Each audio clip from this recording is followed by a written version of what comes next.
Okay, so picture this. It's the 6th century. You've got two massive superpowers, the Byzantines and the Persians, and stuck right between them is the Arabian Peninsula. Most people back then kind of saw it as this vast, empty backyard, a place of desert, nomadic tribes, definitely not a place you'd expect a world-changing civilization to just spring out of. So let's get into this incredible 1,000-year story. And yet, that's exactly what happened.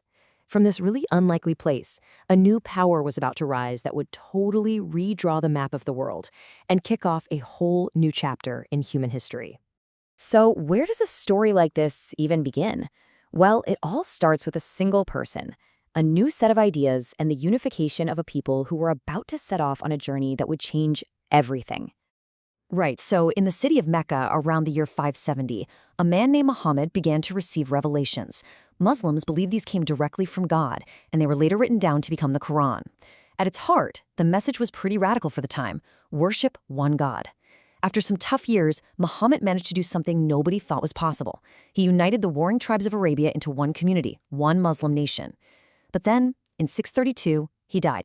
And this was a huge crisis. I mean, how do you replace a person like that? A prophet, a political leader, a general, all rolled into one. The answer to the single question was going to shape the next 1,000 years of history and create a split that we still see today. What happened next was just mind-blowing. The new Muslim community exploded out of Arabia with incredible speed.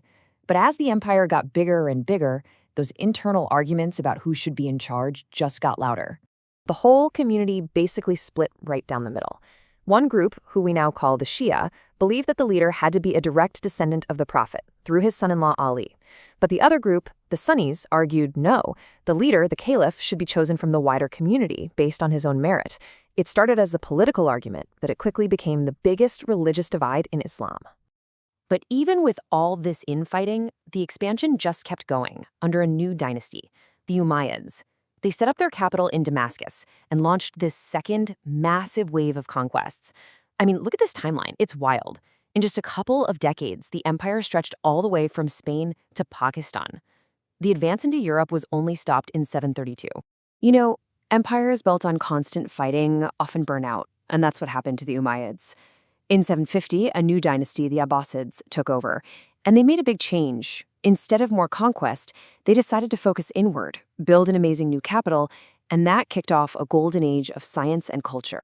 They built Baghdad, and it wasn't just a city. For a while, it was the city on planet Earth.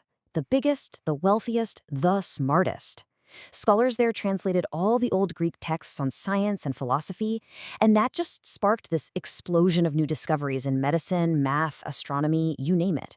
This is the era of the legendary Caliph Harun al-Rashid, who was so powerful he sent an elephant as a gift all the way to Emperor Charlemagne in Europe. But here's the crazy thing. Even while Baghdad was the glittering center of the world, the actual power of the caliph there was starting to crumble. The empire was just too huge to be ruled from one spot. So all across the map, local governors and generals started acting like kings in their own right, and the caliph became more of a respected religious figure than an actual emperor. And when a giant empire starts to fragment like that, it becomes a target. So starting in the 11th century, you get these new, powerful groups moving in from both the east and the west, ready to shake things up. First up were the Seljuk Turks, fierce warriors from Central Asia.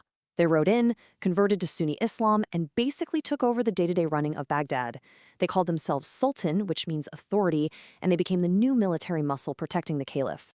Then, a little while later, a totally different kind of threat shows up from the West. The European Crusaders, who launched this 200-year-long war to capture Jerusalem. Now, for us, this is a huge event, but it's interesting. For many Muslims at the time, the Crusaders were seen as just another band of rough, uncultured barbarians causing trouble on the frontiers. But neither the Seljuks nor the Crusaders could hold a candle to what came next. From the vast steppes of Mongolia, a storm was gathering, a force that seemed, for all the world, like it was completely unstoppable. 1258. This is the year. A year that, for the cultural heart of the Islamic world, was an absolute catastrophe. The Mongol leader Hulagu Khan got to the gates of Baghdad and demanded its surrender. The caliph refused. So the Mongols attacked, and they didn't just conquer the city, they erased it. The House of Wisdom, that incredible library with centuries of knowledge, was destroyed. They say the rivers ran black with the ink of its books. The caliph himself was killed. And just like that, 500 years of opposite history came to a brutal, violent end. But history is rarely just about things ending. It's also about what comes next. And from the rubble and chaos of the Mongol invasions, new, powerful empires were about to rise and create a completely new world order. So down in Egypt, this really unique group had taken charge right before Baghdad fell. They were called the Mamluks. And get this, they were originally brought to Egypt as slave soldiers. But in this incredible turn of events, the slaves overthrew their masters and became the rulers themselves. And just 2 years after the Mongols destroyed Baghdad, these former slaves did the impossible. At a battle called Ain Jalut, the Mamluk army met the Mongol army and won. They shattered the Mongol aura of invincibility and finally stopped their march to the west. It was a massive turning point. At the same time, way over in the west, in modern-day Turkey, another story was just beginning. It started as this tiny little Turkish state led by a guy named Osman. But it just started slowly, methodically, chewing away at the lands of the old, decaying Byzantine Empire. This was the birth of the Ottomans. And they just kept growing. For over a century and a half, they got bigger and stronger until we reach this year, 1453. This is when the Ottomans finally did what so many had tried and failed to do before. Using enormous cannons, they conquered the city of Constantinople, bringing the 1,000-year-old Byzantine Empire to its final end. Okay, so let's take a breath. After 1,000 years of empire building, golden ages, invasions, and comebacks, what did the Islamic world actually look like now, heading into the 16th century? Well, all that fragmentation had given way to 3 huge, stable, powerful empires. Historians often call them the gunpowder empires because they used new tech like cannons and muskets to control these massive territories. You had the Sunni Ottomans, who now controlled the old heartlands and claimed the title of caliph. East of them, you had their great rivals, the Shia Safavid Empire in Persia, and even further east, the Sunni Mughal Empire ruled over India. This was the new state of play. So, what's the big takeaway here? It's just an incredible journey, right? From a few tribes in the desert to 3 of the world's most powerful empires. It was 1,000 years of faith and fighting, of brilliant science and beautiful art.